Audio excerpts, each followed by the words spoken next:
February 1st, 1960, Greensboro. A reminder that change doesn't start in the ivory tower. Doesn't require superpowers or even a strong lobby in Washington, just a brave quartet knowing that their potential was tuned to infinity from the beginning, knowing that there are some things that we just can't stand for. So their arms and legs bent like music notes into sitting position like 4 freedom songs, folding themselves into paper cranes, perched on lunch counter stools like pigeons, cigarettes branding their skin couldn't stop the symphony, only transformed their plumage into the flaming feathers of phoenixes trapped in the Confederate furnace that fuels hell's fire, their wings licking limbo's heels, praying purgatory would fall like Achilles, because heaven is just another word for the freedom they were made to think was beyond their reach, somewhere off in the clouds, but they learned to fly without ever leaving the ground. And how beautiful.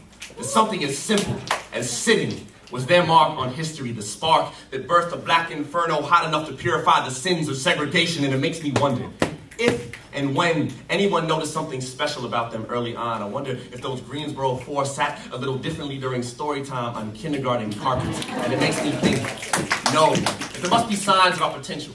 Glimpses of our greatness from childhood, like how I imagine Louis Armstrong must have buttoned up his shirt in grade school with fingers that would one day tiptoe across tectonic trumpet plates, making our eardrums quake with music. I bet Cupid was just a little more affectionate than usual. Picasso probably finger painted his first murals in baby food. Maybe Buddha was just a little spacey as a kid. Nowadays, we probably label him ADHD and stick him off in a corner by himself, y'all. We are all meant for something. Are born wearing our destinies before diapers ever wrap us in innocence, but we have to start believing in our children. There was a meadow of miracles blooming beneath our branches. We just have to know where to look. Stop scanning the skies for unicorns and see the army of paper cranes before us, and remember that the earth is beneath our feet.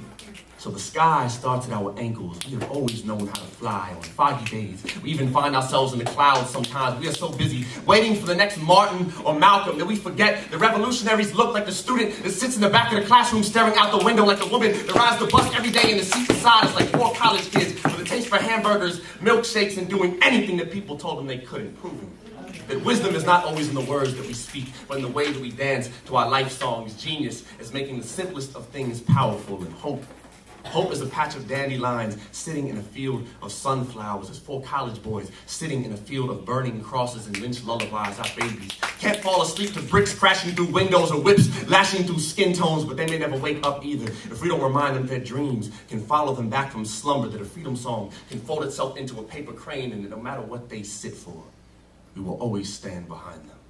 Thank you.